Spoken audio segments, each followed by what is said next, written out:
ಎಲ್ರಿಗೂ ನಮಸ್ಕಾರ. ನಾವಿವತ್ತು ಮಾನವನ ಕಣ್ಣು ಮತ್ತು ವರ್ಣಮಯ ಜಗತ್ತು ಈ ಒಂದು ಪಾಠದಲ್ಲಿ ಕೇಳಿರುವಂತಹ ಕೆಲವೊಂದು ಇಂಪಾರ್ಟೆಂಟ್ ಕ್ವಶನ್ಸ್ ಇರಬಹುದು, ಹಾಗೆ ಕೆಲವೊಂದು ಇಂಪಾರ್ಟೆಂಟ್ ಕ್ವಶನ್ಸ್ ಕೇಳಬಹುದಾದಂತಹ ಕ್ವಶನ್ಸ್ ಅನ್ನ ನಾವಿಲ್ಲಿ ಡಿಸ್ಕಷನ್ ಮಾಡ್ತಾ ಇದ್ದೇವೆ.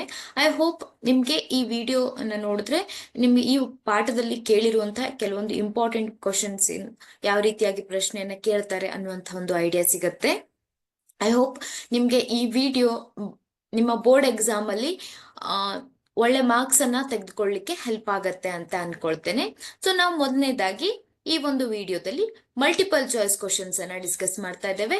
ಅದಾದ್ಮೇಲೆ 1 ಅಂಕದ ಪ್ರಶ್ನೆಗಳು, 2 ಅಂಕದ ಪ್ರಶ್ನೆಗಳು, ಹಾಗೆ 4 ಅಂಕದ ಪ್ರಶ್ನೆಗಳನ್ನ ನಾವು ಡಿಸ್ಕಸ್ ಮಾಡ್ತಾ ಇದ್ದೇವೆ. ಓಕೆ, ಸೊ ಹಾಗಾದ್ರೆ ಶುರು ಮಾಡೋಣ. ಮೊದಲನೇ ಪ್ರಶ್ನೆಯನ್ನ ನೋಡಿ. ಕೊಟ್ಟಿರುವ ಚಿತ್ರವನ್ನ ಗಮನಿಸಿ, ಈ ಚಿತ್ರವು ಸೂಚಿಸುವ ದೃಷ್ಟಿದೋಷವನ್ನ ಗುರುತಿಸಿ ಅಂತ ಇದೆ. ನೋಡಿ, ಈ ಚಿತ್ರದಲ್ಲಿ ಒಂದು ದೃಷ್ಟಿದೋಷದ ಒಂದು ಚಿತ್ರವನ್ನ ಕೊಟ್ಟಿದ್ದಾರೆ. ಇದು ಯಾವ ರೀತಿಯಾದಂತಹ ದೃಷ್ಟಿದೋಷ ಅಂತ ಕೇಳಿದ್ದಾರೆ. ನೋಡಿ, ಇಲ್ಲಿ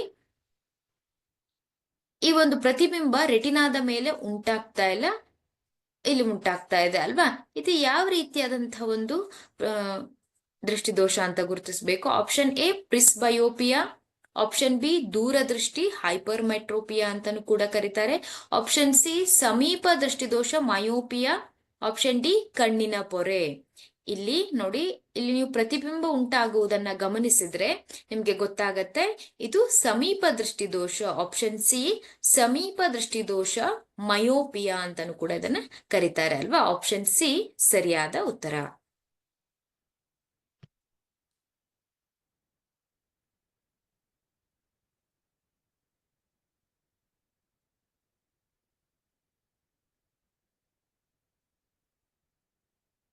ನೋಡಿ, ಈ ಕೆಳಗಿನ ಕೋಷ್ಟಕವನ್ನ ಗಮನಿಸಿ.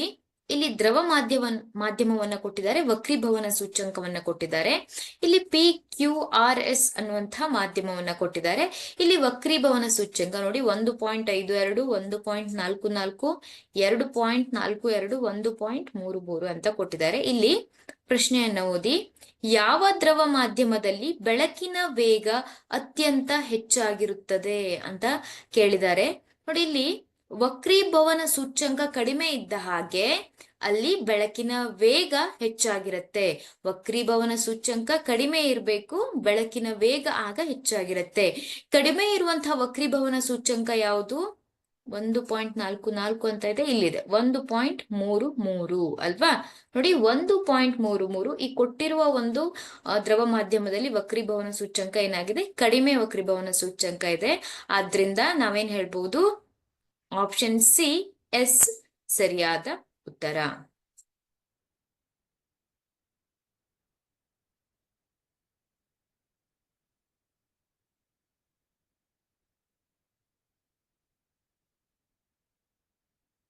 ನೆಕ್ಸ್ಟ್ ಕ್ವಶನ್ ನೋಡಿ. ಸಮೀಪ ದೃಷ್ಟಿದೋಷ ಮಯೋಪಿಯಾವನ್ನು ಸರಿಪಡಿಸಲು ಬಳಸುವ ಮಸೂರದ ವಿಧ.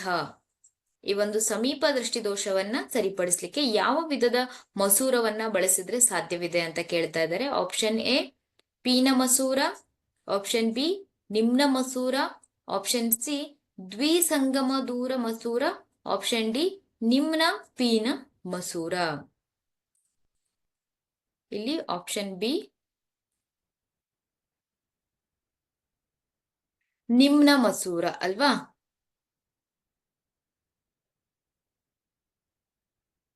ಈ ರೀತಿಯಾಗಿರುವಂತಹ ಒಂದು ಮಸೂರ ಅಲ್ವಾ. ನಿಮ್ನ ಮಸೂರವನ್ನ ಬಳಸುವುದರ ಮೂಲಕ ಸಮೀಪ ದೃಷ್ಟಿದೋಷವನ್ನ ಸರಿಪಡಿಸಲಿಕ್ಕೆ ಸಾಧ್ಯವಿದೆ. ಆಪ್ಷನ್ ಬಿ ಸರಿಯಾದ ಉತ್ತರ.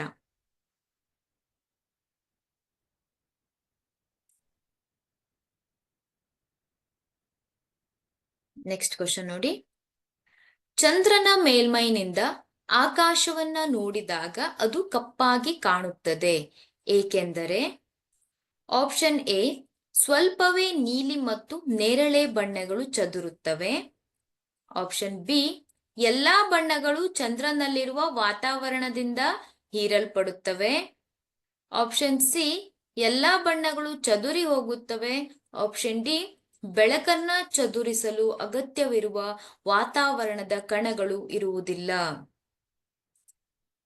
ನೋಡಿ, ಚಂದ್ರನ ಮೇಲ್ಮೈಯಿಂದ ಆಕಾಶವನ್ನ ನೋಡಿದಾಗ ಕಪ್ಪಾಗಿ ಕಾಣುತ್ತೆ, ಆದ್ರೆ ಭೂಮಿಯ ಮೇಲ್ಮೈಯಿಂದ ನೋಡಿದಾಗ ಅದು ನೀಲಿ ಬಣ್ಣದಲ್ಲಿ ಕಾಣಿಸುತ್ತೆ ಅಲ್ವಾ? ಯಾಕೆ ನೀಲಿ ಬಣ್ಣದಲ್ಲಿ ಕಾಣಿಸುತ್ತೆ? ಕಾರಣ ಭೂಮಿಯ ಸುತ್ತಲೂ ಏನಿದೆ, ವಾತಾವರಣದ ಕಣಗಳಿದೆ ಅಲ್ವಾ? ಆದ್ರಿಂದ ನೀಲಿ ಬಣ್ಣದಲ್ಲಿ ಅಲ್ಲಿ ಬೆಳಕಿನ ಚದುರುವಿಕೆ ಉಂಟಾಗತ್ತೆ, ನೀಲಿ ಬಣ್ಣದಲ್ಲಿ ಕಾಣುತ್ತೆ. ಆದ್ರೆ ಚಂದ್ರನ ಮೇಲ್ಮೈಯಿಂದ ನೋಡಿದಾಗ ಅದು ಕಪ್ಪಾಗಿ ಕಾಣಿಸುತ್ತೆ, ಏಕೆಂದರೆ ಬೆಳಕನ್ನ ಚದುರಿಸಲು ಅಗತ್ಯವಿರುವ ವಾತಾವರಣದ ಕಣಗಳು ಇರುವುದಿಲ್ಲ. ಬೆಳಕನ್ನ ಚದುರಿಸಲಿಕ್ಕೆ ವಾತಾವರಣದ ಕಣಗಳು ಇರುವುದಿಲ್ಲ, ಆದ್ರಿಂದ ಅದು ಕಪ್ಪಾಗಿ ಕಾಣಿಸುತ್ತೆ. ಆಪ್ಷನ್ ಡಿ ಸರಿಯಾದ ಉತ್ತರ.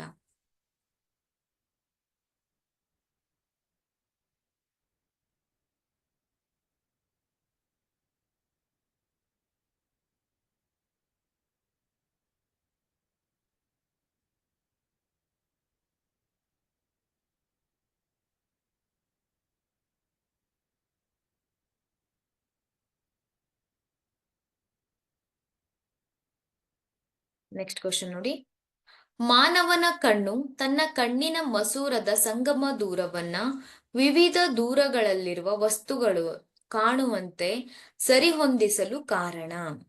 ಆಪ್ಷನ್ ಎ ಪ್ರಿಸ್ಬಯೋಪಿಯಾ, ಆಪ್ಷನ್ ಬಿ ಕಣ್ಣಿನ ಹೊಂದಾಣಿಕೆ, ಆಪ್ಷನ್ ಸಿ ಸಮೀಪ ದೃಷ್ಟಿ, ಆಪ್ಷನ್ ಡಿ ದೂರದೃಷ್ಟಿ. ಇಲ್ಲಿ ಮಾನವನ ಕಣ್ಣುಗಳು ಏನಾಗುತ್ತೆ, ವಿವಿಧ ದೂರದಲ್ಲಿರುವಂತಹ ವಸ್ತುಗಳು ಸರಿ ಹೊಂದುವಂತೆ ಸಂಗಮ ದೂರವನ್ನ ಏನ್ ಮಾಡುತ್ತೆ, ಸರಿ ಹೊಂದಿಸ್ಕೊಳ್ಳುತ್ತೆ ಅಲ್ವಾ? ಅದಕ್ಕೆ ಕಾರಣ ಏನು? ಪ್ರಿಸ್ಬಯೋಪಿಯಾ ತಪ್ಪಾಗಿದೆ, ಹಾಗೆ ಸಮೀಪ ದೃಷ್ಟಿ ದೋಷ, ದೂರದೃಷ್ಟಿ ದೋಷ ಕೂಡ ಅಲ್ಲ.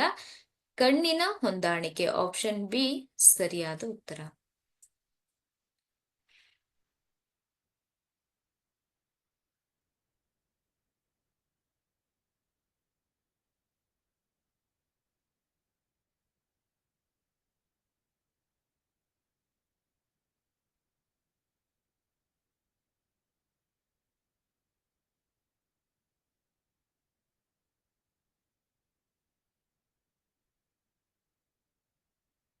ನೆಕ್ಸ್ಟ್ ಕ್ವಶನ್, ಮಾನವನ ಕಣ್ಣು ವಸ್ತುವಿನ ಪ್ರತಿಬಿಂಬವನ್ನ ಉಂಟು ಮಾಡುವ ಭಾಗ.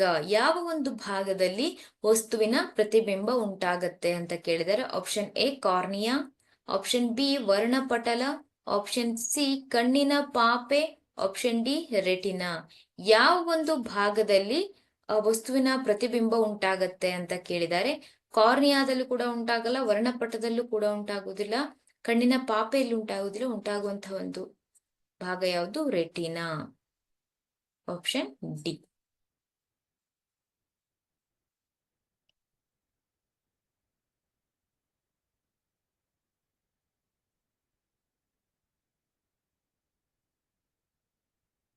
ನೆಕ್ಸ್ಟ್ ಕ್ವಶನ್ ನೋಡಿ,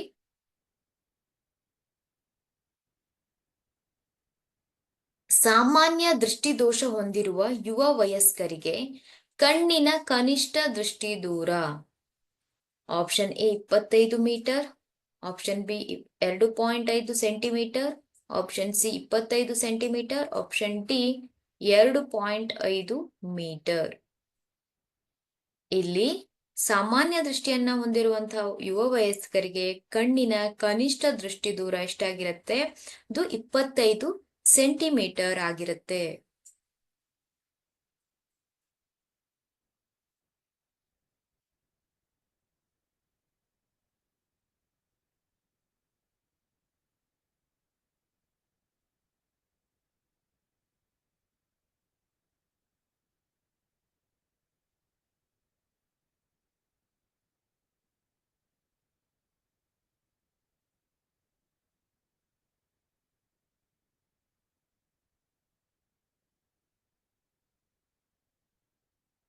ನೆಕ್ಸ್ಟ್ ಕ್ವಶನ್ ನೋಡಿ, ಕಣ್ಣಿನ ಮಸೂರದ ಸಂಗಮ ದೂರ ಬದಲಾವಣೆಯಾಗುವ ಕ್ರಿಯೆಗೆ ಕಾರಣ. ಆಪ್ಷನ್ ಎ ಕಣ್ಣಿನ ಪಾಪೆ, option B retina, option C ciliary ಸ್ನಾಯುಗಳು, ಆಪ್ಷನ್ ಡಿ ಐರಿಸ್. ಇಲ್ಲಿ ಸಂಗಮ ದೂರದ ಬದಲಾವಣೆಯಾಗುವಂತಹ ಒಂದು ಕ್ರಿಯೆಗೆ ಕಾರಣ ಯಾವುದು? ಇಲ್ಲಿ ಸಿಲಿಯರಿ ಸ್ನಾಯುಗಳು. ಈ ಒಂದು ಸಿಲಿಯರಿ ಸ್ನಾಯುಗಳು ಕಣ್ಣಿನ ಮಸೂರದ ಸಂಗಮ ದೂರ ಬದಲಾವಣೆಯಾಗುವಂತಹ ಒಂದು ಕ್ರಿಯೆಗೆ ಕಾರಣವಾಗಿದೆ. ಆಪ್ಷನ್ ಸಿ ಸರಿಯಾದ ಉತ್ತರ.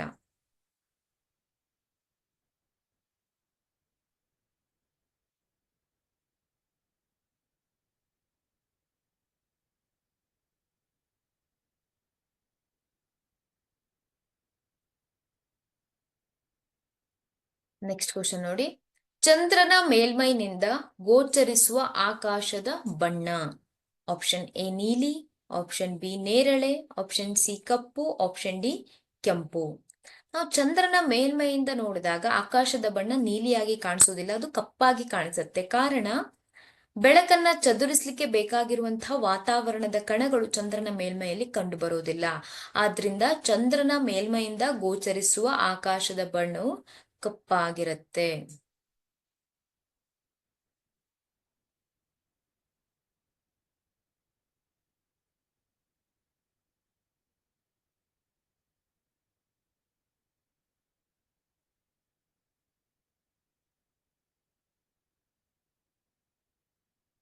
ನೆಕ್ಸ್ಟ್ ಕ್ವಶನ್ ನೋಡಿ. ವಯಸ್ಸಾದವರಿಗೆ ಕೆಲವೊಮ್ಮೆ ಕಣ್ಣಿನ ಸ್ಫಟಿಕ ಬೆಳ್ಳಗೆ ಹಾಗೂ ಮೋಡ ಕವಿದಂತಾಗುತ್ತದೆ. ಈ ಸ್ಥಿತಿಯನ್ನ ಡ್ಯಾಶ್ ಎನ್ನುವರು. ಆಪ್ಷನ್ ಎ ಕಣ್ಣಿನ ಪೊರೆ, ಆಪ್ಷನ್ ಬಿ ಸಮೀಪ ದೃಷ್ಟಿದೋಷ, ಆಪ್ಷನ್ ಸಿ ದೂರದೃಷ್ಟಿ ದೋಷ, ಆಪ್ಷನ್ ಡಿ ಪ್ರಿಸ್ಬಯೋಪಿಯಾ. ಸೊ ಇಲ್ಲಿ ಸರಿಯಾದ ಉತ್ತರ ಯಾವುದು? ಪ್ರಶ್ನೆಯನ್ನ ಸರಿಯಾಗಿ ಓದ್ಕೊಳ್ಳಿ.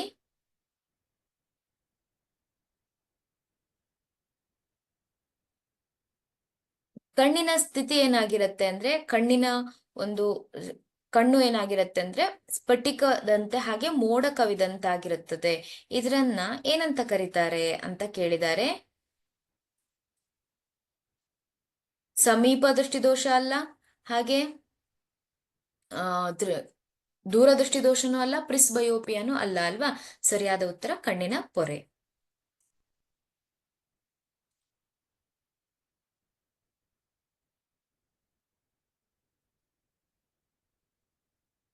ಮಂಜು ಮತ್ತು ಹೊಗೆಯಿಂದ ಕನಿಷ್ಠ ಚದುರುವ ಬಣ್ಣವೆಂದರೆ? ಆಪ್ಷನ್ ಎ ಕಿತ್ತಳೆ, ಆಪ್ಷನ್ ಬಿ ನೀಲಿ, ಆಪ್ಷನ್ ಸಿ ಕೆಂಪು, ಆಪ್ಷನ್ ಡಿ ನೇರಳೆ. ಯಾವುದು ಮಂಜು ಮತ್ತು ಹೊಗೆಯಿಂದ ಕನಿಷ್ಠ ಚದುರುವ ಬಣ್ಣವೆಂದರೆ? ಆಪ್ಷನ್ ಸಿ ಕೆಂಪು ಬಣ್ಣ.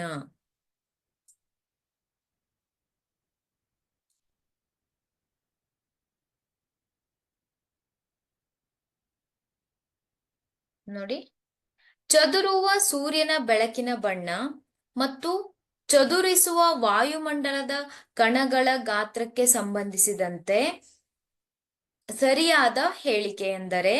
ಆಪ್ಷನ್ ಎ ಸಣ್ಣ ಕಣಗಳು ಕೆಂಪು ಬಣ್ಣವನ್ನ ಚದುರಿಸುತ್ತವೆ, ಆಪ್ಷನ್ ಬಿ ದೊಡ್ಡ ಕಣಗಳು ನೀಲಿ ಬಣ್ಣವನ್ನ ಚದುರಿಸುತ್ತವೆ, ಆಪ್ಷನ್ ಸಿ ದೊಡ್ಡ ಕಣಗಳು ನೇರಳೆ ಬಣ್ಣವನ್ನ ಚದುರಿಸುತ್ತವೆ, ಆಪ್ಷನ್ ಡಿ ಅತ್ಯಂತ ದೊಡ್ಡ ಗಾತ್ರದ ಕಣಗಳು ಎಲ್ಲಾ ಬಣ್ಣಗಳನ್ನ ಸಮಾನವಾಗಿ ಚದುರಿಸುತ್ತವೆ. ಇಲ್ಲಿ ದೊಡ್ಡ ಕಣಗಳು ನೇರಳೆ ಬಣ್ಣವನ್ನ ಚದುರಿಸುತ್ತವೆ ಅಥವಾ ದೊಡ್ಡ ಕಣಗಳು ನೀಲಿ ಬಣ್ಣವನ್ನ ಚದುರಿಸುತ್ತವೆ. ಯಾವ ಒಂದು ಉತ್ತರ ಸರಿ? ಆಪ್ಷನ್ ಸಿ ದೊಡ್ಡ ಕಣಗಳು ನೇರಳೆ ಬಣ್ಣವನ್ನ ಚದುರಿಸುತ್ತವೆ. ನೆಕ್ಸ್ಟ್ ಕ್ವಶನ್ ನೋಡಿ.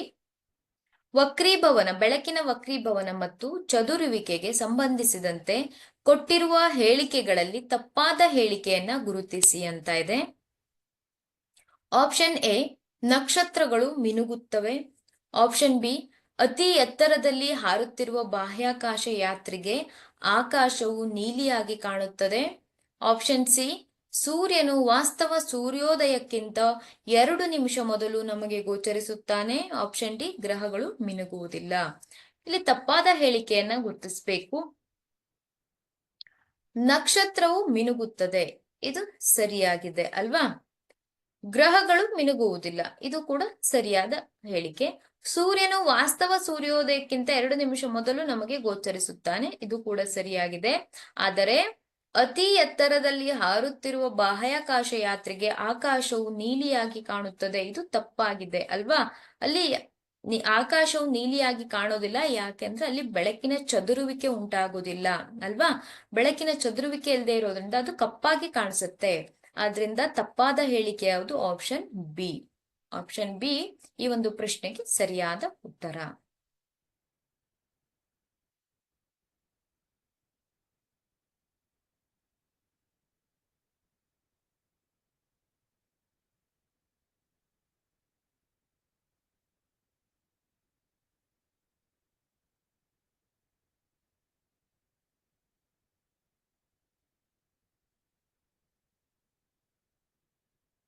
ನೆಕ್ಸ್ಟ್ ನೋಡಿ, 1 ಅಂಕದ ಪ್ರಶ್ನೆ.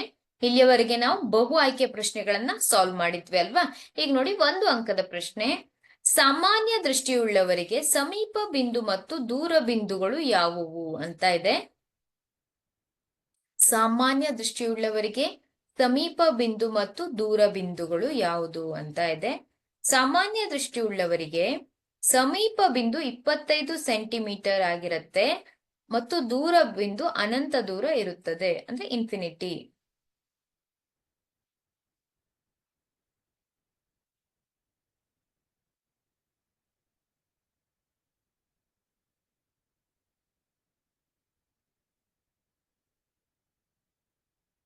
ನೆಕ್ಸ್ಟ್ ಕ್ವಶನ್ ನೋಡಿ, ನಕ್ಷತ್ರಗಳು ಮಿನುಗುವುದೇಕೆ ಅಂತ ಇದೆ. ನಕ್ಷತ್ರಗಳು ಮಿನುಗುವುದೇಕೆ? ನಕ್ಷತ್ರಗಳು ಮಿನುಗ್ಲಿಕ್ಕೆ ಕಾರಣ ಏನು ಅಂತ ಇದೆ. ಇಲ್ಲಿ ನೋಡಿ, ಭೂಮಿಯ ವಾಯುಮಂಡಲದ ಭೌತಿಕ ಪರಿಸ್ಥಿತಿಗಳು ಸ್ಥಿರವಾಗಿಲ್ಲದ ಕಾರಣ ನಕ್ಷತ್ರಗಳು ತುಂಬಾ ದೂರದಲ್ಲಿರುವುದರಿಂದ ಅವು ಅಂದಾಜು ಬಿಂದು ಗಾತ್ರಗಳ ಬೆಳಕಿನ ಮೂಲಗಳಂತೆ ಕಾಣುತ್ತವೆ. ನಕ್ಷತ್ರಗಳಿಂದ ಬರುವ ಬೆಳಕಿನ ಕಿರಣಗಳ ಹಾದಿಯು ಸ್ವಲ್ಪ ಮಟ್ಟಿಗೆ ಬದಲಾಗುವುದರಿಂದ ನಕ್ಷತ್ರಗಳ ತೋರಿಕೆಯ ಸ್ಥಾನದಲ್ಲಿ ಸ್ಥಿತ್ಯಂತರವಾಗುತ್ತದೆ ಮತ್ತು ಕಣ್ಣನ್ನ ಪ್ರವೇಶಿಸುವಂತಹ ನಕ್ಷತ್ರಗಳ ಬೆಳಕು ಮಿನುಗುತ್ತದೆ.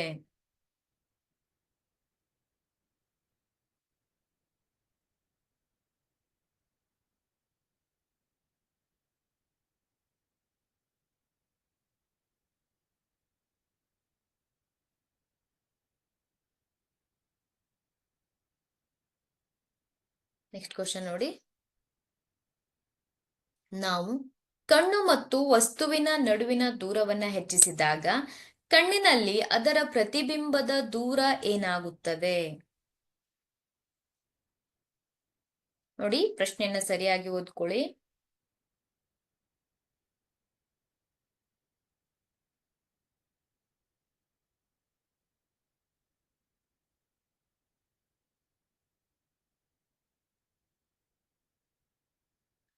ಕಣ್ಣಿನಲ್ಲಿ ಇರುವ ಮಸೂರ ತೆಳ್ಳಗಾಗಿ ಅದರ ಸಂಗಮ ದೂರ ಹೆಚ್ಚಾಗುವುದರಿಂದ ನಾವು ಕಣ್ಣಿನಿಂದ ವಸ್ತುವಿನ ದೂರವನ್ನು ಹೆಚ್ಚಿಸಿದಾಗ ರೆಟಿನಾದಲ್ಲಿ ಪ್ರತಿಬಿಂಬ ಉಂಟಾಗೋದಿಲ್ಲ.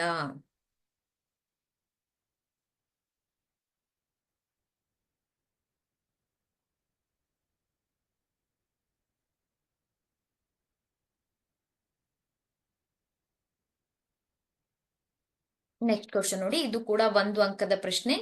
ಸಾಮಾನ್ಯ ಕಣ್ಣುಗಳಿಂದ 25 ಸೆಂಟಿಮೀಟರ್ಗಿಂತ ಹತ್ತಿರದಲ್ಲಿರುವ ವಸ್ತುಗಳನ್ನ ಸ್ಪಷ್ಟವಾಗಿ ನೋಡಲು ಸಾಧ್ಯವಿಲ್ಲ, ಏಕೆ ಅಂತ ಇದೆ. ಇಲ್ಲಿ ಕಣ್ಣಿನಲ್ಲಿರುವಂತಹ ಸಿಲಿಯರಿ ಸ್ನಾಯುಗಳು 25 ಸೆಂಟಿಮೀಟರ್ಗಿಂತ ಹತ್ತಿರದಲ್ಲಿ ಕುಗ್ಗೋದಿಲ್ಲ. ಈ ಕಾರಣದಿಂದ ಸಾಮಾನ್ಯ ಕಣ್ಣುಗಳಿಂದ 25 ಸೆಂಟಿಮೀಟರ್ಗಿಂತ ಹತ್ತಿರದಲ್ಲಿ ವಸ್ತುಗಳನ್ನ ಸ್ಪಷ್ಟವಾಗಿ ನೋಡಲು ಸಾಧ್ಯವಿಲ್ಲ.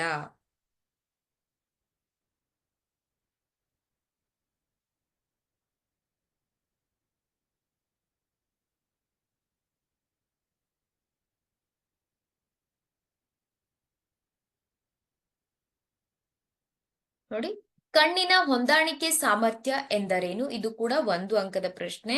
ಕಣ್ಣಿನ ಹೊಂದಾಣಿಕೆ ಸಾಮರ್ಥ್ಯ ಎಂದರೇನು? ದೂರದ ಹಾಗೂ ಹತ್ತಿರದ ವಸ್ತುಗಳನ್ನ ದೃಷ್ಟಿಸುವಂತೆ ಕಣ್ಣು ತನ್ನ ಸಂಗಮ ದೂರವನ್ನ ಹೊಂದಿಸಿಕೊಳ್ಳುವ ಸಾಮರ್ಥ್ಯವೇ ಕಣ್ಣಿನ ಹೊಂದಾಣಿಕೆ. ನೋಡಿ, ಇಂಪಾರ್ಟೆಂಟ್ ಇದೆ, ಇದನ್ನ 1 ಅಂಕದ ಪ್ರಶ್ನೆಯಾಗಿ ಕೇಳ್ತಾರೆ. ಕಣ್ಣಿನ ಹೊಂದಾಣಿಕೆ ಸಾಮರ್ಥ್ಯ ಎಂದರೇನು ಅಂತ.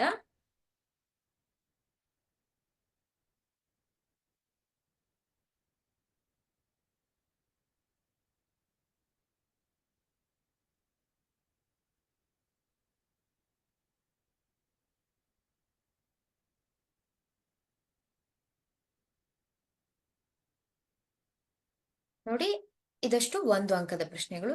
ಈಗ ನಾವು ಸಾಲ್ವ್ ಮಾಡ್ತಾ ಇರೋದು 2 ಮಾರ್ಕ್ ಕ್ವಶನ್. ಓಕೆ. ಕಣ್ಣಿನ ಪೊರೆ ಎಂದರೇನು? ಸಾಮಾನ್ಯ ದೃಷ್ಟಿಯುಳ್ಳವರಿಗೆ ಸಮೀಪ ಬಿಂದು ಮತ್ತು ದೂರದ ಬಿಂದುಗಳು ಯಾವುವು? ಪ್ರಶ್ನೆನ ನೋಟ್ ಮಾಡ್ಕೊಳ್ಳಿ. ಇದು 2 ಅಂಕದ ಪ್ರಶ್ನೆ. ಪ್ರಶ್ನೆಯನ್ನ ನೋಟ್ ಮಾಡ್ಕೊಳ್ಳಿ.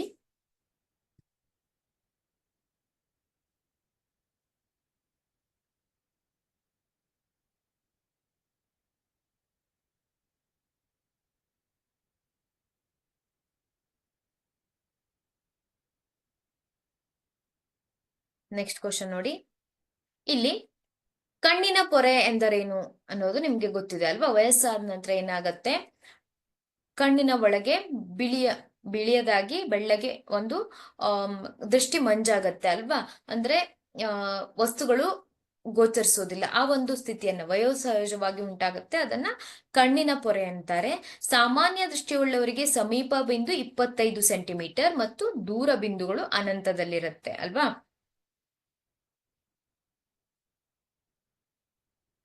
ನೆಕ್ಸ್ಟ್ ಕ್ವಶನ್ ನೋಡಿ. ಗ್ರಹಗಳು ಮಿನುಗುವುದಿಲ್ಲ ಎಂದು ವಿವರಿಸಿ. ಗ್ರಹಗಳು ಮಿನುಗುವುದಿಲ್ಲ ಏಕೆ ಎಂದು ವಿವರಿಸಿ ಅಂತ ನೀವು ಪ್ರಶ್ನೆಯನ್ನ ಬರ್ಕೊಳ್ಬಹುದು. ಇಂಪಾರ್ಟೆಂಟ್ ಆಗಿರುವಂತಹ ಪ್ರಶ್ನೆ ನೋಡಿ.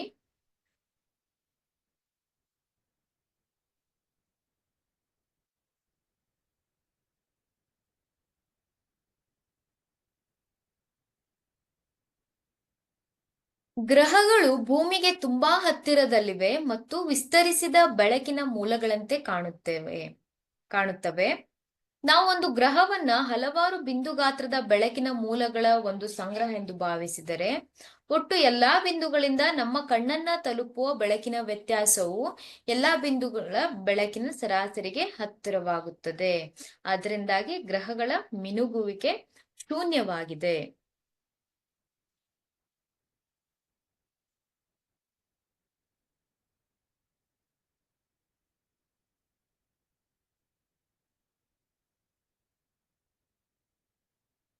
ನೋಡಿ, ಕೊನೆಯ ಬೆಂಚಿನಲ್ಲಿ ಕುಳಿತಿರುವ ಒಬ್ಬ ವಿದ್ಯಾರ್ಥಿಯು ಕಪ್ಪು ಹಲಗೆಯ ಬರಹವನ್ನ ಓದಲು ಕಷ್ಟಪಡುತ್ತಾನೆ. ಆ ವಿದ್ಯಾರ್ಥಿಗೆ ಯಾವ ದೃಷ್ಟಿದೋಷ ಇದೆ? ಅದನ್ನು ಹೇಗೆ ಸರಿಪಡಿಸಬಹುದು? ಇದು ಕೂಡ 2 ಅಂಕದ ಪ್ರಶ್ನೆ. ನೋಡಿ, ಯಾವ ದೃಷ್ಟಿದೋಷ ಇದೆ ಅಂತ ಕೇಳಿದರೆ ಅದನ್ನ ಯಾವ ರೀತಿಯಾಗಿ ಅದನ್ನ ಸರಿಪಡಿಸಬಹುದು ಅಂತ. ನೋಡಿ, ಕೊನೆಯ ಬೆಂಚ್ನಲ್ಲಿ ಕುಳಿತಿರುವಂತಹ ವಿದ್ಯಾರ್ಥಿಗೆ ಅಂದ್ರೆ ದೂರದ ವಸ್ತುಗಳು ಅಂದ್ರೆ ಕಪ್ಪು ಹಲಗೆಯ ಮೇಲೆ ಬರೆದಿರುವಂತಹ ಒಂದು ಬರಹ ಕಾಣಿಸೋದಿಲ್ಲ. ಅಂದ್ರೆ ನಾವು ಇದನ್ನ ಯಾವ ರೀತಿಯ ದೃಷ್ಟಿದೋಷ ಅಂತ ಹೇಳ್ಬಹುದು? ದೂರದ ವಸ್ತುಗಳು ಸರಿಯಾಗಿ ಕಾಣಿಸದೇ ಇರುವಂತದ್ದು ಸಮೀಪ ದೃಷ್ಟಿದೋಷ ಅಂತ ಹೇಳ್ತೇವೆ ಅಲ್ವಾ? ಅಥವಾ ಮಯೋಪಿಯ ಸಮೀಪ ದೃಷ್ಟಿದೋಷ ಅಂತ ಹೇಳ್ತೇವೆ. ಇದನ್ನ ನಿಮ್ನ ಮಸೂರದ ಸಹಾಯದಿಂದ ಏನ್ ಮಾಡಬಹುದು? ಅದನ್ನ ಪರಿಹರಿಸಬಹುದು. ನಿಮ್ನ ಮಸೂರವನ್ನ ಬಳಸಬೇಕು ಅಲ್ವಾ? ಪ್ರಶ್ನೆಯನ್ನ ನೋಡಿ ಸರಿಯಾಗಿ ನೋಟ್ ಮಾಡ್ಕೊಳ್ಳಿ.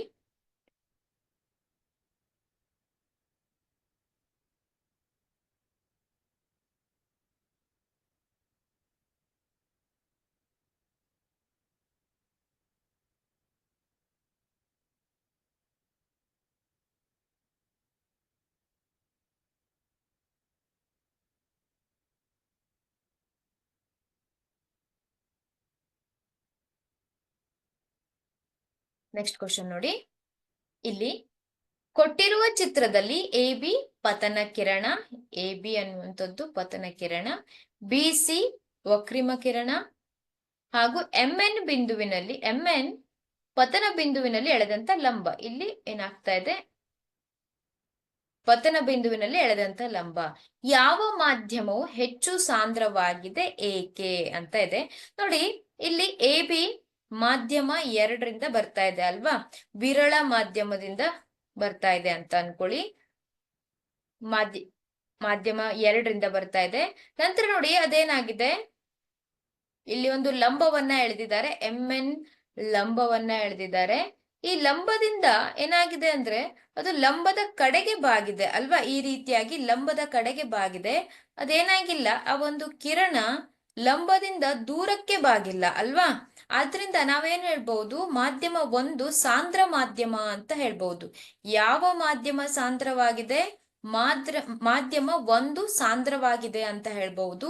ಏಕೆ ಅಂತ ಕೇಳಿದ್ದಾರೆ. ಕಾರಣ ಬಿಸಿ ವಕ್ರಿಮ ಕಿರಣ ಲಂಬದಿಂದ ಹತ್ತಿರಕ್ಕೆ ಬಾಗಿದೆ ಆದ್ದರಿಂದ ಅಂತ ಹೇಳ್ಬಹುದು. ಅದು ಲಂಬದಿಂದ ದೂರಕ್ಕೆ ಬಾಗಿದ್ರೆ, ಈ ರೀತಿಯಾಗಿ ಬಿಸಿ ಲಂಬದಿಂದ ದೂರಕ್ಕೆ ಬಾಗಿದ್ರೆ ಅದನ್ನ ಕಡಿಮೆ ಸಾಂದ್ರತೆಯನ್ನ ಹೊಂದಿದೆ, ವಿರಳ ಮಾಧ್ಯಮ ಅಂತ ಹೇಳ್ಬಹುದಿತ್ತು. ಆದ್ರೆ ಇಲ್ಲಿ ಬಿಸಿ ಲಂಬದಿಂದ ಹತ್ತಿರಕ್ಕೆ ಬಾಗಿರೋದ್ರಿಂದ ಇದು ಸಾಂದ್ರ ಮಾಧ್ಯಮ 1 ಸಾಂದ್ರವಾಗಿದೆ ಅಂತ ಹೇಳುತ್ತೇವೆ.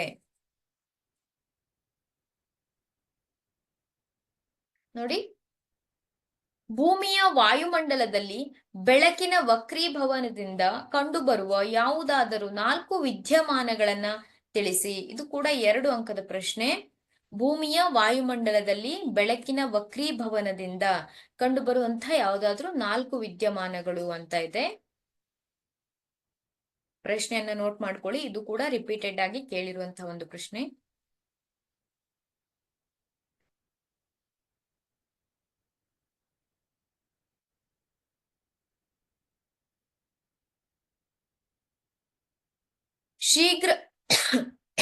ಶೀಘ್ರ ಸೂರ್ಯೋದಯ ಮತ್ತು ವಿಳಂಬಿತ ಸೂರ್ಯಾಸ್ತ, ನಕ್ಷತ್ರಗಳ ಮಿನುಗುವಿಕೆ, ಶುಭ್ರ ಆಕಾಶದ ಬಣ್ಣ, ಹಾಗೆ ನಕ್ಷತ್ರವು ತನ್ನ ನೈಜ ಎತ್ತರಕ್ಕಿಂತ ಸ್ವಲ್ಪ ಎತ್ತರದಲ್ಲಿ ಕಾಣಿಸುತ್ತದೆ. ಈ 4 ವಿದ್ಯಮಾನಗಳನ್ನ ನಾವು ನೋಡಬಹುದು. ನೋಡಿ, ಪ್ರತಿಯೊಂದಕ್ಕೂ ಅರ್ಧ ಅಂಕಗಳಿರುತ್ತೆ. ಟೋಟಲ್ 2 ಅಂಕಗಳ ಪ್ರಶ್ನೆ. ವಕ್ರೀಭವನದಿಂದ ಕಂಡುಬರುವಂತ 4 ವಿದ್ಯಮಾನಗಳು.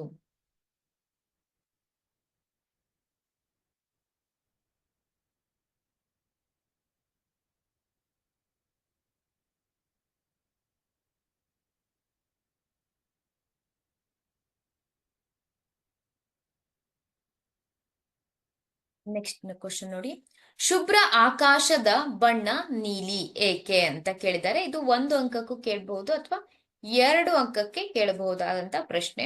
ಶುಭ್ರ ಆಕಾಶದ ಬಣ್ಣ ನೀಲಿ ಏಕೆ ಅಂತ ಪ್ರಶ್ನೆಯನ್ನ ನೋಟ್ ಮಾಡ್ಕೊಳ್ಳಿ.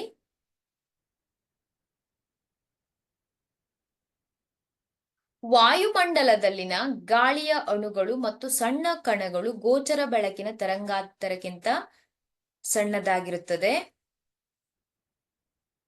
ಇವು ಬೆಳಕಿನ ಸಣ್ಣ ತರಂಗಾಂತರವುಳ್ಳ ನೀಲಿ ಅಂಚನ್ನ ಹೆಚ್ಚು ಪರಿಣಾಮಕಾರಿಯಾಗಿ ಚದುರಿಸುತ್ತವೆ ಹೊರತು ಹೆಚ್ಚಿನ ತರಂಗಾಂತರವುಳ್ಳ ಅಂಚನ್ನಲ್ಲ. ಕೆಂಪು ಬೆಳಕು ನೀಲಿ ಬೆಳಕಿಗಿಂತ ಅಂದಾಜು 1.8ರಷ್ಟು ಅಧಿಕ ತರಂಗಾಂತರವನ್ನ ಹೊಂದಿದೆ. ಆದ್ದರಿಂದ ಏನಾಗತ್ತೆ ಅಂದ್ರೆ, ಸೂರ್ಯನ ಬೆಳಕು ವಾಯುಮಂಡಲ ಪ್ರವೇಶಿಸಿದಾಗ ಗಾಳಿಯಲ್ಲಿರುವ ಕಣಗಳು, ಅತಿ ಸಣ್ಣ ಕಣಗಳು ಕೆಂಪು ಬಣ್ಣಕ್ಕಿಂತ ನೀಲಿ ಬಣ್ಣವನ್ನ ತೀವ್ರವಾಗಿ ಚದುರಿಸುತ್ತವೆ. ಆದ್ದರಿಂದ ಈ ಒಂದು ಚದುರಿದ ನೀಲಿ ಬಣ್ಣ ನಮ್ಮ ಕಣ್ಣನ್ನ ತಲುಪುತ್ತದೆ.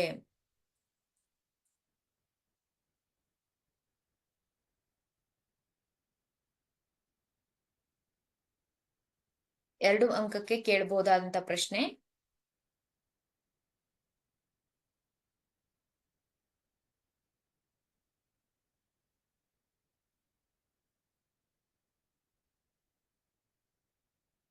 ನೆಕ್ಸ್ಟ್ ಕ್ವಶನ್ ನೋಡಿ, ಇದು 3 ಅಂಕದ ಪ್ರಶ್ನೆ. ಈ ಕೆಳಗಿನವುಗಳನ್ನ ತೋರಿಸುವ ರೇಖಾಚಿತ್ರಗಳನ್ನ ಬರೆಯಿರಿ ಅಂತ ಇದೆ. ರೇಖಾಚಿತ್ರಗಳನ್ನ ಕೇಳಿದ್ದಾರೆ. ದೂರದೃಷ್ಟಿ ಅಂದ್ರೆ ಕಣ್ಣಿನ ಹತ್ತಿರ ಬಿಂದುವನ್ನ ತೋರಿಸುವಂತಹ ಒಂದು ರೇಖಾಚಿತ್ರ, ದೂರದೃಷ್ಟಿ ಕಣ್ಣು, ಹಾಗೆ ದೂರದೃಷ್ಟಿಗೆ ಪರಿಹಾರ, ಯಾವ ರೀತಿಯಾಗಿ ಪರಿಹಾರವನ್ನ ಕಂಡುಹಿಡಿಬಹುದು ಅನ್ನೋದನ್ನ ಚಿತ್ರದ ಮೂಲಕ ಬರಿಬೇಕಾಗತ್ತೆ. ನೋಡಿ, ಇಲ್ಲಿ ದೂರದೃಷ್ಟಿ ಕಣ್ಣಿನ ಹತ್ತಿರದ ಬಿಂದು ಅಂತ ಇದೆ. ಇದು ಕಣ್ಣಿನ ಹತ್ತಿರದ ದೂರದೃಷ್ಟಿ ದೋಷವನ್ನ ಸೂಚಿಸ್ತಾ ಇದೆ. ಇಲ್ಲಿ ದೂರದೃಷ್ಟಿ ಕಣ್ಣು ಅಲ್ವಾ, ದೂರದೃಷ್ಟಿ ಕಣ್ಣನ್ನ ಸೂಚಿಸ್ತಾ ಇದೆ. ಪರಿಹಾರದ ಚಿತ್ರವನ್ನು ಕೂಡ ನೀವು ಬಿಡಿಸ್ಬೇಕು. ದೂರದೃಷ್ಟಿಗೆ ಪರಿಹಾರ ಅಂತ ಇದೆ, ಆ ಒಂದು ಚಿತ್ರವನ್ನ ಬಿಡಿಸ್ಬೇಕು. ಇದು 3 ಅಂಕದ ಪ್ರಶ್ನೆ. ನೋಡಿ, ಇಂಪಾರ್ಟೆಂಟ್ ಇದೆ, ಕ್ವಶನ್ ಅನ್ನ ನೋಟ್ ಮಾಡ್ಕೊಳ್ಳಿ. ಲಾಸ್ಟ್ ಟೈಮ್ ಕೇಳಿರುವಂತಹ ಒಂದು ಪ್ರಶ್ನೆ. ಓಲ್ಡ್ ಕ್ವಶನ್ ಪೇಪರ್ ಅನ್ನ ರೆಫರ್ ಮಾಡಿದಾಗ ನಿಮ್ಗೆ ಗೊತ್ತಾಗುತ್ತೆ.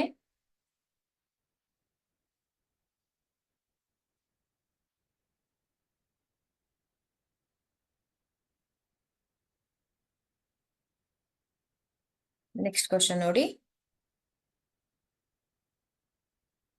ನಿಸರ್ಗದಲ್ಲಿ ಕಾಮನಬಿಲ್ಲು ಹೇಗೆ ಉಂಟಾಗುತ್ತದೆ ವಿವರಿಸಿ ಅಂತ ಇದೆ. ಅತಿ ಹೆಚ್ಚು ಮತ್ತು ಅತಿ ಹೆಚ್ಚು ಬಾಗುವ ಮತ್ತು ಅತಿ ಕಡಿಮೆ ಬಾಗುವ ಬೆಳಕಿನ ಬಣ್ಣವನ್ನ ತಿಳಿಸಿ. ಅತಿ ಕಡಿಮೆ ಬಾಗುವಂತ ಬೆಳಕಿನ ಬಣ್ಣವನ್ನ ತಿಳಿಸಿ ಅಂತ ಇದೆ.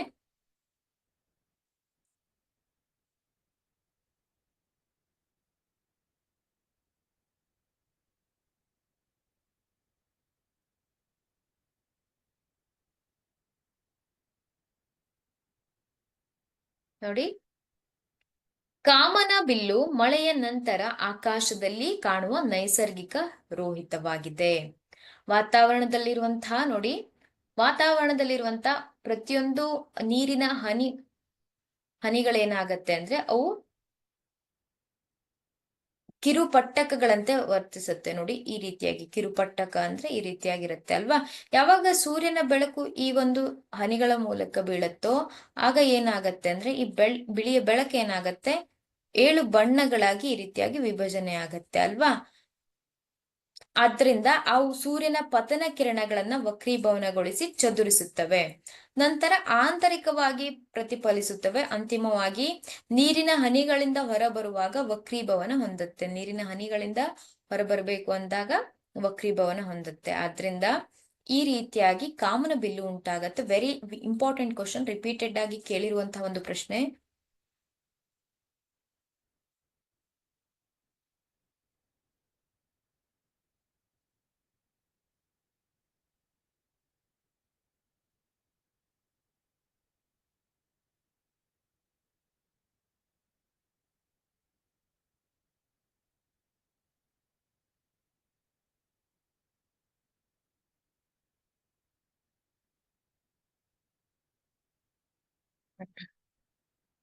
ಅತಿ ಹೆಚ್ಚು ಬಾಗುವ ಮತ್ತು ಅತಿ ಕಡಿಮೆ ಬಾಗುವ ಬೆಳಕಿನ ಬಣ್ಣವನ್ನ ತಿಳಿಸಿ ಅಂತ ಇದೆ.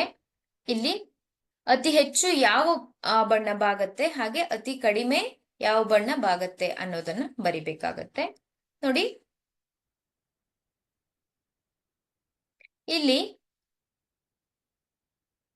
ಕೆಂಪು ಬಣ್ಣವು ಕನಿಷ್ಠವಾಗಿ ಹಾಗೆ ನೇರಳೆ ಬಣ್ಣವು ಗರಿಷ್ಠವಾಗಿ ಬಾಗುವುದು ಅಂತ ಹೇಳ್ತಾ ಇದ್ದಾರೆ. ನೋಡಿ, ಇಲ್ಲಿ ಮತ್ತೆ ಅದೇ ರೀತಿಯಾದಂತ ಪ್ರಶ್ನೆ, ಬೆಳಕಿನ ವರ್ಣ ವಿಭಜನೆ ಎಂದರೇನು?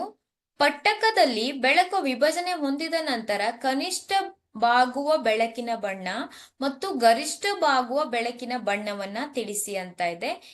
ಇದು ಕೂಡ 3 ಅಂಕದ ಪ್ರಶ್ನೆ. ಬೆಳಕಿನ ವರ್ಣ ವಿಭಜನೆ 1 ಅಂಕಗಳು, ಹಾಗೆ ಯಾವ ಬಣ್ಣ ಗರಿಷ್ಠವಾಗಿ ಮತ್ತೆ ಕನಿಷ್ಠವಾಗಿ ಬಾಗತ್ತೆ ಅನ್ನೋದು 2 ಅಂಕಗಳ ಪ್ರಶ್ನೆ. ಒಟ್ಟು 3 ಅಂಕದ ಪ್ರಶ್ನೆ. ಪ್ರಶ್ನೆಯನ್ನ ನೋಟ್ ಮಾಡ್ಕೊಳ್ಳಿ.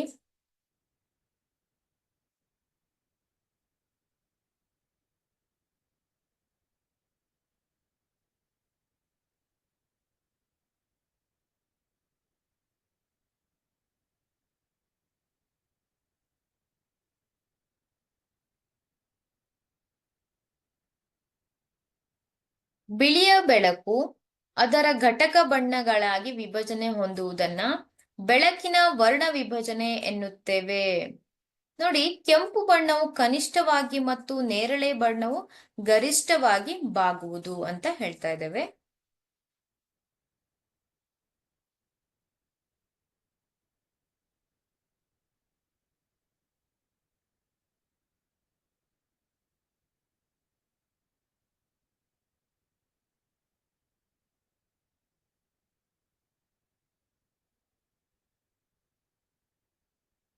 ಗಗನಯಾತ್ರಿಗೆ ಆಕಾಶವು ನೀಲಿಯಾಗಿ ಕಾಣದೆ ಕಪ್ಪಾಗಿ ಕಾಣಲು ಕಾರಣವೇನು?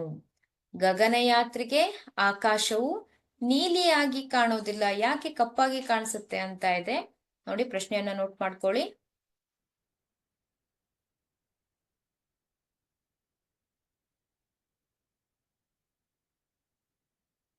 ಭೂಮಿಗೆ ವಾಯುಮಂಡಲವಿಲ್ಲದಿದ್ದರೆ ಯಾವುದೇ ಬೆಳಕಿನ ಚದುರುವಿಕೆ ಇರುತ್ತಿರಲಿಲ್ಲ. ಆಗ ಆಕಾಶ ಕಡು ಕತ್ತಲಾಗಿ ಕಾಣಿಸುತ್ತಿತ್ತು. ಅತಿ ಎತ್ತರದಲ್ಲಿ ಹಾರುತ್ತಿರುವ ಪ್ರಯಾಣಿಕರಿಗೆ ಆಕಾಶವು ಕಪ್ಪಾಗಿ ಕಾಣುತ್ತದೆ, ಏಕೆಂದರೆ ಅಂತ ಎತ್ತರದಲ್ಲಿ ಚದುರುವಿಕೆ ಇರುವುದಿಲ್ಲ. ಬೆಳಕಿನ ಚದುರುವಿಕೆ ಉಂಟಾಗುವುದಿಲ್ಲ. ಕಾರಣ ಯಾವುದೇ ಅಲ್ಲಿ ವಾಯುಮಂಡಲ ಇರೋದಿಲ್ಲ, ವಾಯುಮಂಡಲದ ಕಣಗಳು ಇರೋದಿಲ್ಲ. ಆದ್ದರಿಂದ ಅತಿ ಎತ್ತರದಲ್ಲಿ ಹಾರುತ್ತಿರುವಂತಹ ಪ್ರಯಾಣಿಕರಿಗೆ ಆಕಾಶವು ಕಪ್ಪಾಗಿ ಕಾಣುತ್ತದೆ.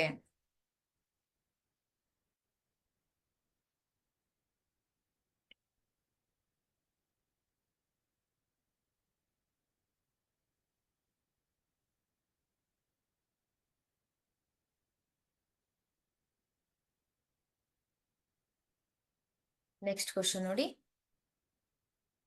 ಸಮೀಪ ದೃಷ್ಟಿಯುಳ್ಳ ಒಬ್ಬ ವ್ಯಕ್ತಿಯು 1.2 ಮೀಟರ್ಗಿಂತ ಹೆಚ್ಚಿನ ದೂರದಲ್ಲಿರುವ ವಸ್ತುವನ್ನ ಸ್ಪಷ್ಟವಾಗಿ ನೋಡಲು ಸಾಧ್ಯವಿಲ್ಲ. ಈ ವ್ಯಕ್ತಿಯ ದೃಷ್ಟಿ ಪುನರ್ಸ್ಥಾಪಿಸಲು ಸರಿಪಡಿಸುವ ಮಸೂರ ಯಾವುದು? ಇಲ್ಲಿ ನೋಡಿ, 1.2 ಮೀಟರ್ಗಿಂತ ಹೆಚ್ಚಿನ ದೂರದಲ್ಲಿರುವ ವಸ್ತುವನ್ನ ನೋಡ್ಲಿಕ್ಕೆ ಸಾಧ್ಯ ಇಲ್ಲ ಅಂದ್ರೆ ದೂರದ ವಸ್ತುಗಳು ಸರಿಯಾಗಿ ಕಾಣಿಸ್ತಾ ಇಲ್ಲ, ಹತ್ತಿರದ ವಸ್ತುಗಳು ಕಾಣಿಸ್ತಾ ಇದೆ ಅಂದ್ರೆ ಯಾವ ಒಂದು ದೃಷ್ಟಿದೋಷ ಅಂತ ಹೇಳ್ಬಹುದು? ನಾವು ಸಮೀಪ ದೃಷ್ಟಿದೋಷ ಅಂತ ಹೇಳ್ಬಹುದು. ಸಮೀಪ ದೃಷ್ಟಿದೋಷ. ಹಾಗೆ ಅದನ್ನ ಸರಿಪಡಿಸುವಂತಹ ಮಸೂರ ಯಾವುದು? ಅದನ್ನ ಸರಿಪಡಿಸುವಂತಹ ಮಸೂರ ನಿಮ್ನ ಮಸೂರ ಅಲ್ವಾ?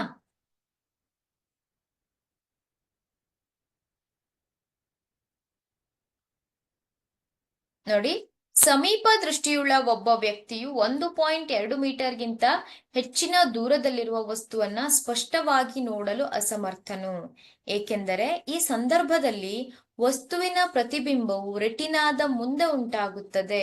ಈ ದೃಷ್ಟಿಯನ್ನ ಸೂಕ್ತವಾದ ನಿಮ್ನ ಮಸೂರವನ್ನ ಉಪಯೋಗಿಸಿ ನಿವಾರಣೆ ಮಾಡಬೇಕು. ನಿಮ್ನ ಮಸೂರವನ್ನ ಇಲ್ಲಿ ಬಳಸಬೇಕಾಗತ್ತೆ.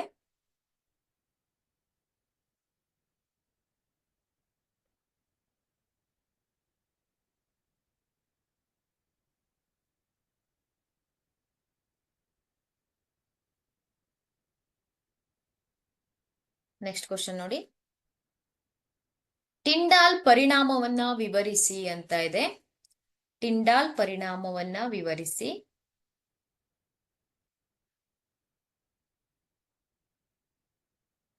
ಭೂಮಿಯ ವಾಯುಮಂಡಲವು ಕಿರಿದಾದ ವೈವಿಧ್ಯಮಯ ಕಣಗಳ ಮಿಶ್ರಣವಾಗಿದೆ. ನೋಡಿ, ಈ ಭೂಮಿಯ ವಾತಾವರಣದಲ್ಲಿ ನೀರಿನ ಸಣ್ಣ ಬಿಂದುಗಳಿರಬಹುದು, ಧೂಳಿನ ಕಣಗಳಿರಬಹುದು, ಹೊಗೆ ಇರಬಹುದು, ಹಾಗೆ ಗಾಳಿಯ ಅಣುಗಳು ಇರುತ್ತವೆ. ಬೆಳಕಿನ ಕಿರಣಗಳು ಅಂತಹ ನಯವಾದ ಕಣಗಳನ್ನ ತಾಡಿಸಿದಾಗ ಬೆಳಕಿನ ಪಥವು ಗೋಚರಿಸುತ್ತದೆ. ಈ ಕಣಗಳ ಮೂಲಕ ಬೆಳಕು ಪ್ರತಿಫಲನ ಹೊಂದಿ ಹರಡಿ ನಂತರ ನಮ್ಮನ್ನ ತಲುಪುತ್ತದೆ. ಕಲೀಲ ಪದಾರ್ಥಗಳಿಂದ ಬೆಳಕಿನ ಚದುರುವಿಕೆಯ ವಿದ್ಯಮಾನವನ್ನ ಟಿಂಡಾಲ್ ಪರಿಣಾಮ ಎನ್ನುತ್ತೇವೆ. ಹಾಗೆ ಈ ವಿದ್ಯಮಾನವನ್ನ ಹೊಗೆ ತುಂಬಿದ ಕೊಠಡಿಯಲ್ಲಿ ಸಣ್ಣ ರಂಧ್ರದ ಮೂಲಕ ಸೂರ್ಯನ ಕಿರಣ ಪ್ರವೇಶಿಸಿದಾಗ ಕಾಣಬಹುದು. ಹಾಗೆ ಅಂದರೆ ಬೆಳಕಿನ ಚದುರುವಿಕೆಯ ಕಣಗಳನ್ನ ಕಾಣಲು ಸಹಾಯ ಮಾಡುತ್ತದೆ. ಹಾಗೆ ದಟ್ಟ ಕಾಡಿನ ಅಂಚಿನ ಮೂಲಕ ಸೂರ್ಯರಶ್ಮಿ ಹಾದು ಹೋದಾಗ ಟಿಂಡಾಲ್ ಪರಿಣಾಮವನ್ನ ಕಾಣಬಹುದು. ನೋಟ್ ಮಾಡ್ಕೊಳ್ಳಿ.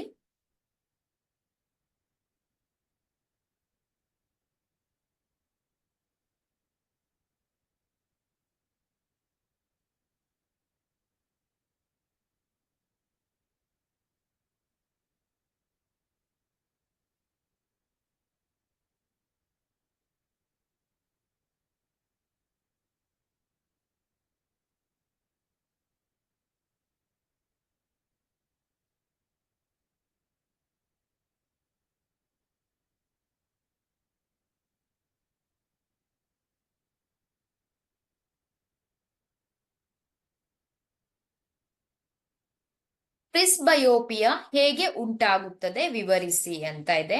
ನೋಡಿ, ವಯಸ್ಸಾದಂತೆ ಕಣ್ಣಿನ ಹೊಂದಾಣಿಕೆ ಸಾಮರ್ಥ್ಯ ಸಾಮಾನ್ಯವಾಗಿ ಕಡಿಮೆಯಾಗುತ್ತದೆ. ಜನರಿಗೆ ಸಮೀಪ ಬಿಂದು ಕ್ರಮೇಣ ದೂರ ಸರಿಯುತ್ತದೆ.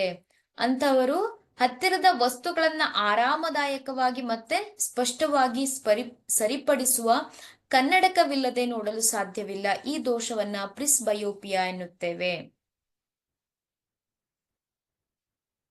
ಈ ದೋಷ ಉಂಟಾಗಲು ಕಾರಣ ಮಸೂರವು ತನ್ನ ಸ್ಥಿತಿಸ್ಥಾಪಕ ಶಕ್ತಿಯನ್ನ ಕಳೆದುಕೊಳ್ಳುವುದು ಅಥವಾ ಕ್ರಮೇಣ ಸಿಲಿಯರಿ ಸ್ನಾಯುಗಳು ದುರ್ಬಲಗೊಳ್ಳುತ್ತವೆ. ಕೆಲವೊಮ್ಮೆ ಕೆಲವರು ಸಮೀಪ ದೃಷ್ಟಿ ಮತ್ತು ದೂರದೃಷ್ಟಿ ಎರಡರಿಂದಲೂ ಕೂಡ ಬಳಲಬಹುದು. ಇಂಥವರಿಗೆ ದ್ವಿಸಂಗಮ ಮಸೂರಗಳ ಅವಶ್ಯಕತೆ ಇದೆ. ಸಮೀಪ ದೃಷ್ಟಿ ಮತ್ತೆ ದೂರದೃಷ್ಟಿಯ ದೋಷವನ್ನ ಹೊಂದಿದ್ರೆ ದ್ವಿಸಂಗಮ ಮಸೂರಗಳ ಅವಶ್ಯಕತೆ ಇದೆ. ಸಾಮಾನ್ಯವಾಗಿ ದ್ವಿಸಂಗಮ ಮಸೂರಗಳು ನಿಮ್ನ ಮತ್ತು ಪೀನ ಮಸೂರಗಳನ್ನೆರಡನ್ನು ಹೊಂದಿರುತ್ತದೆ.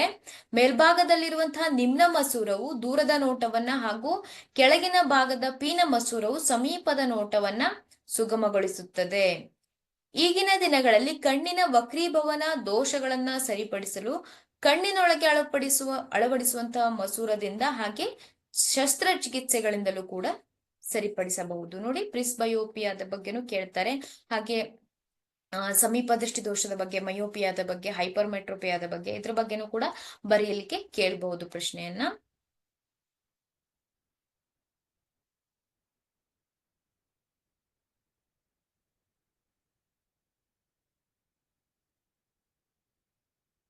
ನೆಕ್ಸ್ಟ್ ಕ್ವಶನ್ ನೋಡಿ, ಮಾನವನ ಕಣ್ಣಿನಲ್ಲಿರುವ ಮಸೂರವು ಹತ್ತಿರದ ವಸ್ತುಗಳನ್ನು ಮತ್ತು ದೂರದ ವಸ್ತುಗಳನ್ನು ನೋಡಲು ಹೇಗೆ ಹೊಂದಾಣಿಕೆ ಮಾಡಿಕೊಳ್ಳುತ್ತದೆ, ವಿವರಿಸಿ ಅಂತ ಇದೆ. ನಿಸರ್ಗದಲ್ಲಿ ಕಾಮನಬಿಲ್ಲು ಉಂಟಾಗುವುದನ್ನ ವಿವರಿಸಿ ಅಂತ ಇದೆ ಅಲ್ವಾ. ಇಲ್ಲಿ ನೋಡಿ, ಇದಕ್ಕೆ 2 ಅಂಕದ ಪ್ರಶ್ನೆ, ಹಾಗೆ ಬಿ ಅನ್ನುವಂಥದ್ದು ಕೂಡ 2 ಅಂಕ, ಟೋಟಲ್ 4 ಅಂಕದ ಪ್ರಶ್ನೆ.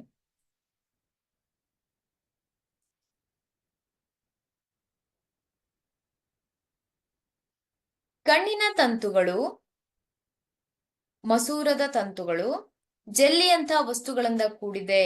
ಇದರ ವಕ್ರತೆಯನ್ನ ಸಿಲಿಯರಿ ಸ್ನಾಯುಗಳಿಂದ ಸ್ವಲ್ಪ ಮಟ್ಟಿಗೆ ಮಾರ್ಪಡಿಸಬಹುದು. ಹಾಗೆ ಕಣ್ಣಿನ ಮಸೂರದ ವಕ್ರತೆಯ ಬದಲಾವಣೆಯಿಂದ ಅದರ ಸಂಗಮ ದೂರವನ್ನ ಬದಲಾಯಿಸಬಹುದು. ಸ್ನಾಯುಗಳು ವಿಶ್ರಾಂತಗೊಂಡಾಗ ಮಸೂರವು ತೆಳ್ಳಗಾಗುತ್ತದೆ ಮತ್ತು ಸಂಗಮ ದೂರ ಹೆಚ್ಚಾಗತ್ತೆ. ಇದರಿಂದ ಏನ್ ಮಾಡಬಹುದು, ದೂರದ ವಸ್ತುಗಳನ್ನ ಸ್ಪಷ್ಟವಾಗಿ ನೋಡಬಹುದು. ಕಣ್ಣಿನ ಸಮೀಪವಿರುವ ವಸ್ತುಗಳನ್ನ ನೋಡುವಾಗ ಕಣ್ಣಿನ ಸಿಲಿಯರಿ ಸ್ನಾಯುಗಳು ಕುಗ್ಗುತ್ತದೆ. ಇದರಿಂದ ಕಣ್ಣಿನ ಮಸೂರದ ವಕ್ರತೆ ಹೆಚ್ಚಾಗತ್ತೆ. ಆಗ ಕಣ್ಣಿನ ಮಸೂರವು ದಪ್ಪವಾಗುತ್ತದೆ ಮತ್ತು ಇದರ ಪರಿಣಾಮವಾಗಿ ಕಣ್ಣಿನ ಸಂಗಮ ದೂರ ಕಡಿಮೆಯಾಗುತ್ತದೆ ಮತ್ತು ಹತ್ತಿರದ ವಸ್ತುಗಳು ಸ್ಪಷ್ಟವಾಗಿ ಗೋಚರಿಸುತ್ತದೆ.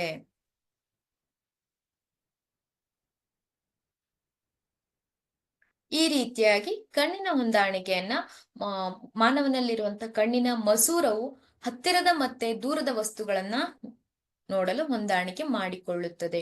ಇಂಪಾರ್ಟೆಂಟ್ ಇದೆ, ರಿಪೀಟೆಡ್ ಆಗಿ ಇದನ್ನ ಕೇಳಿದ್ದಾರೆ.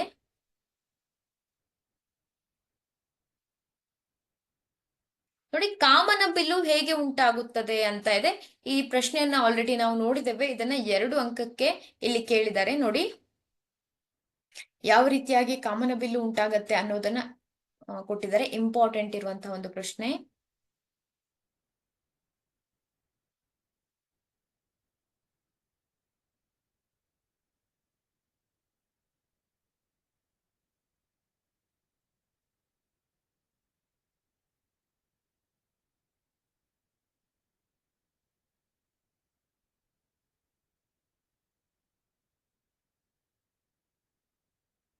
ನೆಕ್ಸ್ಟ್ ಕ್ವಶನ್ ನೋಡಿ,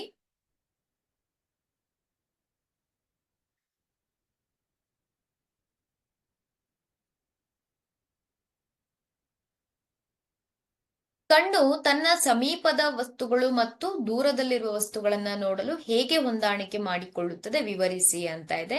ಇದನ್ನ ಆಲ್ರೆಡಿ ನಾವು ನೋಡಿದ್ದೇವೆ ಅಲ್ವಾ. ಇದು 2 ಅಂಕದ ಪ್ರಶ್ನೆ. ರಿಪೀಟೆಡ್ ಆಗಿ ಇದೇ ಪ್ರಶ್ನೆಯನ್ನ ಕೇಳ್ತಾರೆ. ಮಧ್ಯಾಹ್ನದ ನೆತ್ತಿಯ ಮೇಲಿನ ಸೂರ್ಯನು ಬೆಳ್ಳಗೆ ಕಾಣುತ್ತಾನೆ, ಇದಕ್ಕೆ ಕಾರಣವೇನು ಅಂತ ಕೇಳಿದ್ದಾರೆ. ಇದು ಕೂಡ 2 ಅಂಕದ ಪ್ರಶ್ನೆ. ನೋಡಿ, ಮೊದಲನೇದಾಗಿ ಈ ರೀತಿಯಾಗಿ ಉತ್ತರವನ್ನ ಬರಿಬೇಕಾಗತ್ತೆ. ಆಲ್ರೆಡಿ ನಾವು ಈ ಪ್ರಶ್ನೆಯನ್ನ ನೋಡಿದ್ದೇವೆ ಅಲ್ವಾ.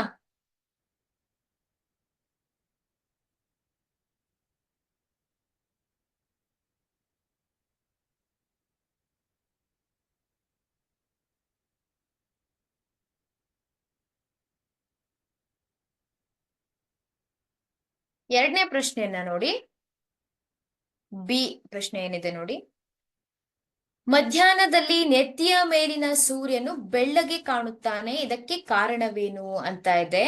ಮಧ್ಯಾಹ್ನದ ಸಮಯದಲ್ಲಿ ಇರುತ್ತೆ ಅಂದ್ರೆ ಬೆಳಕು ಕಡಿಮೆ ಒಂದು ದೂರವನ್ನ ತಲುಪತ್ತೆ, ನಮ್ಮ ವಾತಾವರಣದಲ್ಲಿ ಕಡಿಮೆ ದೂರವನ್ನ ಚಲಿಸುತ್ತೆ. ಹಾಗೆ ಅದು ಕಡಿಮೆ ಚದುರುವಿಕೆ ಉಂಟಾಗತ್ತೆ. ಮಧ್ಯಾಹ್ನದ ಹೊತ್ತಿನಲ್ಲಿ ಏನಾಗಿರುತ್ತೆ ಅಂದ್ರೆ ಕಡಿಮೆ ಚದುರುವಿಕೆ ಉಂಟಾಗತ್ತೆ, ಆದ್ರಿಂದ ಸೂರ್ಯನು ಬೆಳ್ಳಗೆ ಕಾಣುತ್ತಾನೆ. ಮತ್ತೆ ಅದು ಕಡಿಮೆ ಒಂದು ಅಂತರವನ್ನ ಚಲಿಸುತ್ತೆ. ಆ ಒಂದು ಕಾರಣದಿಂದ ಸೂರ್ಯನು ಬೆಳ್ಳಗೆ ಕಾಣುತ್ತಾನೆ ಅಂತ ಹೇಳ್ಬಹುದು. ನೋಡಿ, ಈ ಕೆಳಗಿನ ನೈಸರ್ಗಿಕ ವಿದ್ಯಮಾನಗಳನ್ನ ವಿವರಿಸಿ ಅಂತ ಇದೆ. ನಕ್ಷತ್ರಗಳ ಮಿನುಗುವಿಕೆಯನ್ನ ವಿವರಿಸಬೇಕು, ಹಾಗೆ ಕಾಮನಬಿಲ್ಲು ಉಂಟಾಗುವಿಕೆ ಅಲ್ವಾ. ಈ ಕಾಮನಬಿಲ್ಲು ಉಂಟಾಗುವಿಕೆ, ನಕ್ಷತ್ರಗಳ ಮಿನುಗುವಿಕೆ ನಾವು ಆಲ್ರೆಡಿ ನೋಡಿದ್ದೇವೆ. ಪ್ರತಿಯೊಂದಕ್ಕೂ 2 ಅಂಕಗಳಿಗೆ ಇದನ್ನ ಕೇಳಿರ್ತಾರೆ. ಪ್ರಶ್ನೆಯನ್ನ ನೋಟ್ ಮಾಡ್ಕೊಳ್ಳಿ.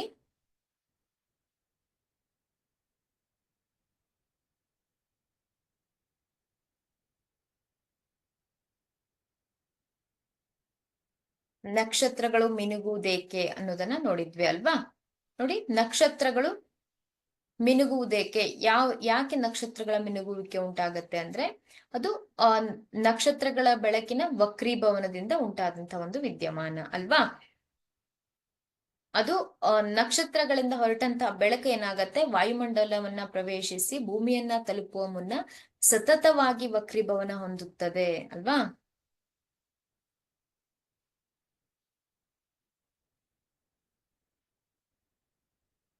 ನೆಕ್ಸ್ಟ್ ಕ್ವಶನ್ ನೋಡಿ.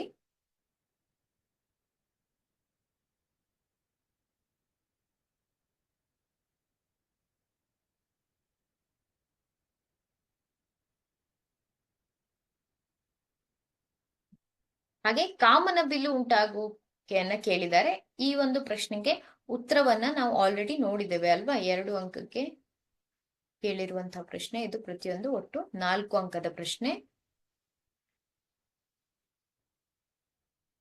ನೋಡಿ, ಸಮೀಪ ದೃಷ್ಟಿಯ ದೂರಬಿಂದು ಕಣ್ಣಿನ ಮುಂದಿನಿಂದ 80 ಸೆಂಟಿಮೀಟರ್ ಆಗಿದೆ. ಯಾವ ಸ್ವಭಾವದ ಮತ್ತು ಯಾವ ಸಾಮರ್ಥ್ಯದ ಮಸೂರದಿಂದ ಈ ದೋಷವನ್ನ ಸರಿಪಡಿಸಬಹುದು ಅಂತ ಇದೆ.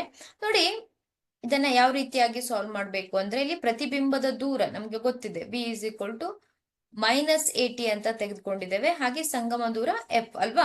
ನಮ್ಗೆ ಮಸೂರದ ಸೂತ್ರ ಗೊತ್ತಿದೆ, ಬೆಳಕಿನ ಪಾಠದಲ್ಲಿ ನಾವು ಕಲ್ತಿದ್ದೇವೆ ಅಲ್ವಾ. ಆ ಒಂದು ಸೂತ್ರದ ಮೂಲಕ ಹಾಕಿದಾಗ ಎಷ್ಟು ಬರುತ್ತೆ, ಅಲ್ಲಿನ ಸಂಗಮ ದೂರ -80 ಸೆಂಟಿಮೀಟರ್. ಆದ್ರಿಂದ ಯಾವ ಒಂದು ಸಾಮರ್ಥ್ಯದ ಮಸೂರವನ್ನ ಬಳಸಬೇಕು, -1.25 ಡಯಾಪ್ಟರ್ ಅಲ್ವಾ. ಇಲ್ಲಿ ಸಾಮರ್ಥ್ಯ P = 1/, ಫೋಕಲ್ ಲೆಂತ್ ಅಲ್ವಾ. ಫೋಕಲ್ ಲೆಂತ್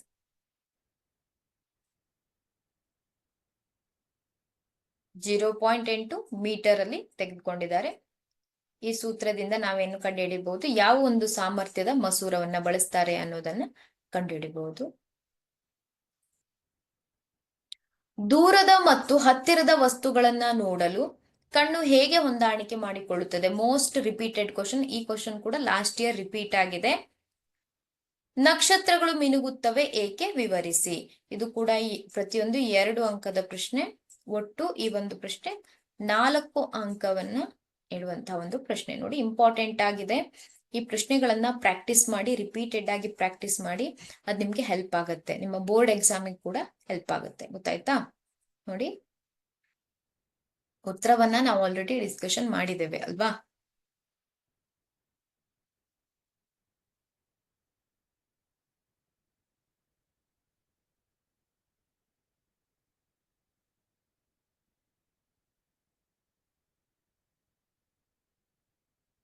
ಎರಡನೇ ಒಂದು ಪ್ರಶ್ನೆ ನೋಡಿ, ನಕ್ಷತ್ರಗಳು ಮಿನುಗುತ್ತವೆ ಏಕೆ, ವಿವರಿಸಿ ಅಂತ ಇದೆ ಅಲ್ವಾ. ನೋಡಿ, ಈ ರೀತಿಯಾಗಿ ನೀವು ಉತ್ತರವನ್ನ ಬರಿಬೇಕಾಗತ್ತೆ. ಸೊ ನಾವು ಈ ಒಂದು ಪಾಠದಲ್ಲಿ ಕೇಳಬಹುದಾದಂತಹ 1 ಅಂಕದ ಪ್ರಶ್ನೆಗಳಿರಬಹುದು, 2 ಅಂಕದ್ದು, 3 ಮತ್ತೆ 4 ಅಂಕಗಳ ಪ್ರಶ್ನೆಗಳನ್ನ ಡಿಸ್ಕಷನ್ ಮಾಡಿದ್ವಿ ಅಲ್ವಾ. ಈ ವಿಡಿಯೋವನ್ನ ನೋಡಿದ್ರೆ ನಿಮ್ಗೆ ಈ ಪಾಠದಲ್ಲಿ ಯಾವ ಒಂದು ಪ್ರಶ್ನೆಗಳನ್ನ ಇಂಪಾರ್ಟೆಂಟ್ ಆಗಿ ಕೇಳಿದ್ದಾರೆ, ಹಾಗೆ ಯಾವ ಪ್ರಶ್ನೆಗಳನ್ನ ಹೆಚ್ಚಾಗಿ ಕೇಳಬಹುದು ಅನ್ನುವಂತಹ ಒಂದು ವಿಷಯವನ್ನ ನೀವು ಈಸಿಯಾಗಿ ಅರ್ಥ ಮಾಡ್ಕೊಳ್ಬಹುದು. ನಿಮ್ಗೆ ಈ ವಿಡಿಯೋ ತುಂಬಾ ಯೂಸ್ ಆಗುತ್ತೆ ಅಂತ ಹೇಳ್ತಾ ನಾನು ಇಲ್ಲಿಗೆ ಕ್ಲಾಸನ್ನ ಸ್ಟಾಪ್ ಮಾಡ್ತಾ ಇದ್ದೇನೆ. Thank you.